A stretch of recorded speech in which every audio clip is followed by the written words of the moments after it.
Hi viewer, நான் உங்கள் doctor Kumar பேசுகிறேன். நம்ம நிகழ்ச்சியில் பல்வேறு தரப்பட்ட குறிப்புகளை பார்த்துட்டு வந்துட்ருக்கோம். அந்த வகையில் இன்றைக்கி நம்ம பார்க்கக்கூடிய ஒரு முக்கியமான ஒரு டாபிக் ஆண்குறி எழுச்சியை எப்படி தூண்டுவது அப்படிங்கிறத பார்த்துட்டு வந்துட்ருக்கோம்.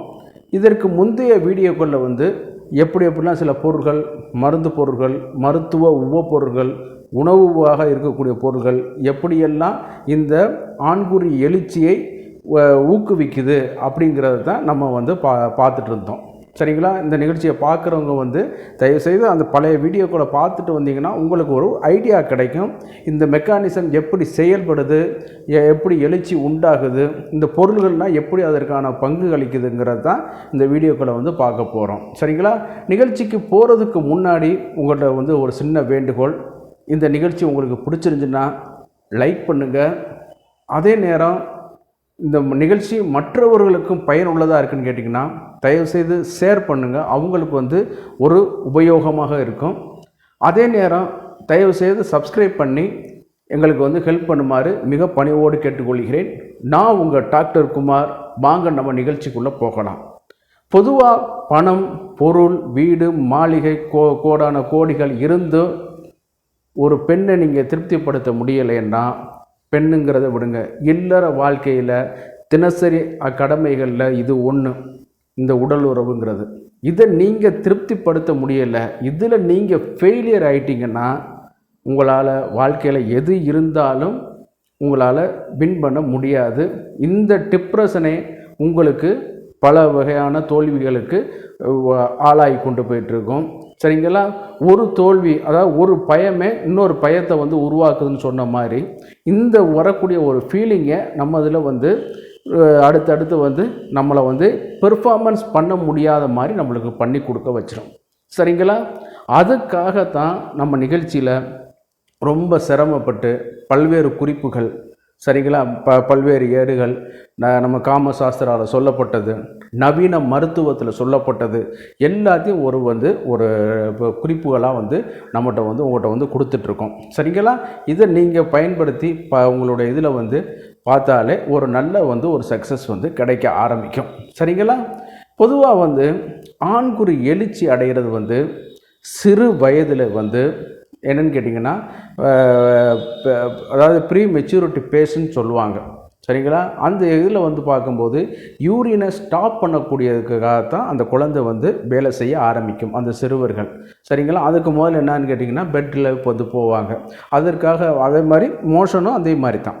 அப்போ கொஞ்சம் கொஞ்சமாக அவன் மனிதனாக மாறும் பொழுது தான், அதாவது விலங்குகளோட சைக்காலஜிக்கலில் வரும்பொழுது என்னன்னு கேட்டிங்கன்னா இது அடிப்படையில் ஒரு பாடம். நீங்கள் மனோதத்துவ நிபுணர்கள்ட்ட கேட்டாலே தெரியும். ஃபஸ்ட்டு குழந்தை என்னன்னு கேட்டிங்கன்னா கொஞ்சம் நாள் அவனுக்கு நாலேஜ் கிடைக்கும் போது என்னன்னு கேட்டிங்கன்னா மோஷனை கட் பண்ணும். அதே நேரத்தில் பாத்ரூமில் போய் தான் டாய்லெட் பண்ணுவாங்க. அதே மாதிரி யூரின். அதே மாதிரி தான் ஆண்குறியை எழுச்சியடைய வைத்து பார்க்கக்கூடிய இது சிறு வயதிலே ப்ரீ மெச்சூரிட்டி பேஸ்லேயே ஆரம்பிச்சிடும். அடுத்து இந்த டெஸ்டோஸ்டிரான் சைக்கிள் எப்படி பெண் மெச்சூரிட்டி அடைகிறது மாதிரி ஆணும் மெச்சூரிட்டி அடைய வைக்கும். எப்படி பெண்ணில் ஒரே ஒரு செல்கள் தோன்றுவது மாதிரி ஆணில் நிறைய மில்லியன் கணக்கான செல்கள் தோன்றும்.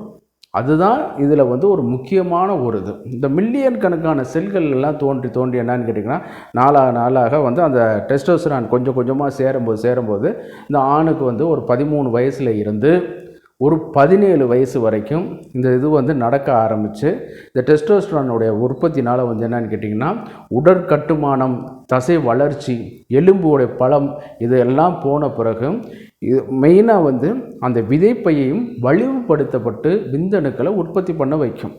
சரிங்களா? இது விந்தணுக்களை உற்பத்தி பண்ணக்கூடிய ஒரு வழி. அடுத்து இந்த எழுச்சியை எப்படி இது உண்டு பண்ணுதுன்னு கேட்டிங்கன்னா இந்த டெஸ்டோஸ்டெரான் ஹார்மோன் நிறையா இன்க்ரீஸ் ஆகிட்டு வரும்பொழுது என்னன்னு கேட்டிங்கன்னா நம்ம பாடியில் உள்ள புரோட்டீன் மெக்கானிசத்தை பயன்படுத்தி, நான் உங்களுக்கு சிம்பிளாக எளிமையான தமிழில் சொல்கிறேன், ஏன்னா இதுக்கான புரோட்டீன் பேர் உங்களுக்கு சொன்னோம்னா உங்களுக்கு புரியாமல் போய்க்கிறோம். இந்த அதாவது L-ஆர்ஜினைன், அதே மாதிரி அக்ஸ்டான்சைனின், ஆமாம் L-கார்னிட்டினின், இந்த மாதிரியான பொருள்கள்லாம் இருக்குது. சரிங்களா? அதில் சிம்பிளாமே எல்லாமே புரோட்டீன் டெரிவேட்டரிஸ் தான். சரிங்களா? ஆமாம், எல்லாமே புரோட்டீன் டெரிவேட்டரிஸ். இந்த புரோட்டீன் டெரிவேட்டரிஸை பயன்படுத்தி இந்த டெஸ்டோஸ்டரான் என்ன பண்ணுன்னு கேட்டிங்கன்னா சிந்தசைஸ் பண்ணி நைட்ரிக் ஆக்சைடு லெவலை வந்து ஆண்குறியை வந்து அந்த வெளில வந்து ஃப்ளட் ஃப்ளோவில் வந்து இன்க்ரீஸ் பண்ண வைத்து அந்த வால்வ்ஸை வந்து லாக் பண்ணி வைக்கும். சரிங்களா? அதில் வந்து சின்ன மைக்ரோ அறைகள் வந்து இருக்கும்.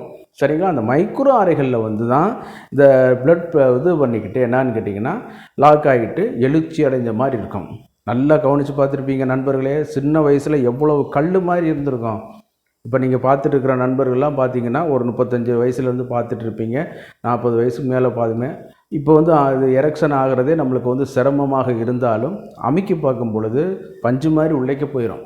ஆனால் சின்ன வயசில் எவ்வளோ கல் மாதிரி ஒரு இருந்திருக்கு பார்த்தீங்களா? அதுக்கு காரணம் வேறு ஒன்றும் இல்லை, அதில் இருக்கிறது வந்து ரத்தம். அது இன்றைக்கி பார்க்கக்கூடிய இளைஞர்களுக்கு அதான் சொல்கிறேன், அது வந்து கல் மாதிரி இருக்கிறதுங்கிறக்காக நீங்கள் போட்டு ஆண்குறியை வளைக்கிறது, பெண்ணை மேலே ஏறி நின்று பண்ண வைக்கிறது, ரஃப் அண்ட் டப்பாக பயன்படுத்தி உங்கள் வாழ்க்கையை வீணடிச்சிடாதீங்க. இப்போ வந்து உங்களுக்கு தெரியாது, 35-40 வயசுக்கு மேலே தான் இதனுடைய இது வந்து தெரியும். ஏன்னா அதில் போகிறது வந்து லிகமெண்டோ எலும்போ தசையோ இல்லை. அது என்ன இருக்குதுன்னு கேட்டிங்கன்னா வெறும் இரத்த குழாய் தான். அந்த பிளட் ஃப்ளோ இன்க்ரீஸ் பண்ணுறது மூலமாகத்தான் இதில் வந்து பண்ணக்கூடிய ஒரு இது. சரி, இந்த பிளட் ஃப்ளோ இன்க்ரீஸ் ஆயிடுச்சு, அது எப்படி வந்து பண்ணுதுன்னு கேட்டிங்கன்னா 2 வகையில் அந்த எழுச்சியை வந்து உண்டு பண்ணி கொடுக்க வைக்குது. ஒன்று ரிஃப்ளெக்ஸ் எரெக்ஷன், இன்னொன்று லிம்பிக் எரெக்ஷன். 2 வகையில் பிரிக்கப்படுது. சரிங்களா? இந்த லிம்பிக் இது வந்து அதாவது எரெக்ஷன் வந்து 2 வகையில், ரிஃப்ளெக்ஸ் எரெக்ஷன், இன்னொன்று வந்து லிம்பிக் எரெக்ஷன் சொல்லிட்டு 2 வகையில் பிரிக்கப்படுது. நார்மலாக வந்து இன்றைக்கி நம்ம பார்க்கக்கூடியது வந்து இந்த ரிஃப்ளெக்ஸ் எரெக்ஷனை பற்றி பார்க்க போகிறோம். இந்த ரிஃப்ளெக்ஸ் எரெக்ஷன் வந்து என்ன பண்ணுதுன்னு கேட்டிங்கன்னா சின்ன வயசில் உங்களுக்கு நல்லா தெரியும், டவுசரில் வந்து போட்டு நம்ம நடந்து போயிட்டு இருக்கும்போது அல்லது பேண்ட் இந்த மாதிரி ஜட்டி இதில் போட்டு போகும்போது கொஞ்சம் நேரம் உரச ஆரம்பிச்சிருச்சுன்னா என்ன ஆகும்? எழுச்சி அடைஞ்சிடும். இதுதான் அந்த ரிஃப்ளெக்ஸ். இதற்கு காரணம் வந்து இயக்கு தசையில் உள்ள நரம்புகளுடைய ஒத்துழைப்பால் அந்த S3 S4 S5 அந்த அதாவது முதுகெலும்பில் வரக்கூடிய நரம்பு கூட்டங்கள்லேருந்து இது பண்ணக்கூடியது. இதனால தான் முதுகெலும்புலையோ நீண்ட தூரம் பயணம் பண்ண பாதிப்பு ஏற்பட்டுச்சுன்னா அவங்களுக்கும் எழுச்சியில் பிரச்சனையை உண்டாக்குது. அதனால தான் இந்த மாதிரி தண்டுவடங்கள்லாம் பாதுகாக்கணும்னு நம்ம சொல்கிறது.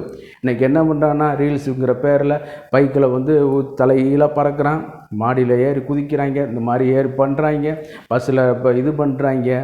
உங்களுக்கு லேசாக அடிபடுறது வந்து இன்றைக்கி தெரியாது.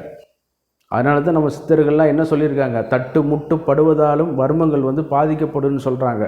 நீங்கள் தட்டி இது பண்ணுறது, கீழே விழுகிறது, ஏதாவது இன்னொரு பொருள் அடிக்கிறது மூலமாக கூட இந்த முதுகெலும்பு உள்ள நரம்பு மண்டலம் பாதிக்கப்படும் பொழுது இந்த ரிஃப்ளெக்ஸ் எரெக்ஷன் வந்து குறைய ஆரம்பிச்சிடும். இதெல்லாம் வந்து அதனுடைய பாதிப்பை தான் நான் சொல்கிறேன். சரிங்களா? இப்போ இந்த ரிஃப்ளெக்ஸ் எரெக்ஷன் வந்து அந்த இயக்கு தசை உள்ள நரம்பு மண்டலத்தை வந்து தூண்டப்படும் பொழுது என்னன்னு கேட்டிங்கன்னா ஆண்குறி வந்து எழுச்சியாகும். சரி, இது நம்ம எப்படி இந்த ப்ராக்டிக்கலுக்கு அப்ளிகபிள் ஆகிறது அப்படிங்கிறத இப்போ பார்க்க போகிறோம். சிலவங்களுக்கு எழுச்சியே இருக்காது. ஆமாம், இந்த மாதிரியான கண்டிஷனில் வந்து என்னன்னு கேட்டிங்கன்னா பெண்குறியில் வந்து இதை வந்து ஆண்குறியை வந்து கொஞ்சம் ரப் பண்ணுவது மூலமாகவோ அல்லது பெண்குறி கிடைக்காத போதும் நமது கைகளாலேயே அது தூண்டப்படுவதன் மூலமாகவோ நிச்சயமாக எழுச்சி அடைய வைக்க முடியும். அது கேட்டிங்கன்னா நரம்பு மண்டலம் சரியாக இருந்தால். நீங்கள் சுகர் வந்து பாதிச்சு நரம்பு மண்டலம் பாதிக்கப்பட்டு சரிங்களா நியூரோபதி ஸ்டார்ட் ஆகிடுனா அது வந்து கொஞ்சம் இதாகித்தான் டிலேட் ஆகும். டிலேட் ஆனாலுமே அந்த எரெக்ஷன் ஆகித்தான் அது வந்து ஸ்பெர்மை வந்து தள்ள கூட ஒரு அமைப்பு வந்து உண்டாக்கும். இந்த ரிஃப்ளெக்ஸ் எரெக்ஷனை வந்து நீங்கள் ஆயில் போட்டு கூட மசாஜ் பண்ணலாம். ரஃப் அண்ட் டப்பாக பண்ணிடாதீங்க, லைட்டாக வந்து மசாஜ் வந்து பண்ணிக்கிற வேண்டியது. அதே நேரத்தில் வந்து பெண்குறியில் வந்து இன்னொரு பார்ட்னரையே நீங்கள் வந்து அந்த ரஃப் பண்ணுவதன் மூலமாக கூட நீங்கள் வந்து இதை வந்து தூண்டுதலாக அடைய வைக்க முடியும். அதற்கு பேர் தான் அறிவியல் பூர்வமாகவே இது வந்து சொல்லப்பட்ட பேர் வந்து ரிஃப்ளெக்ஸ் எரெக்ஷன். இந்த லிம்பிக் எரெக்ஷன் வந்து இதோட பெரிய டாபிக். சரிங்களா? அதை வந்து இன்னொரு நாள் இன்னொரு வீடியோவில் வந்து பார்ப்போம். சரிங்களா? இந்த ரிஃப்ளெக்ஸ் எரெக்ஷனை வந்து எல்லாராலையுமே அடைய வைக்க முடியும்.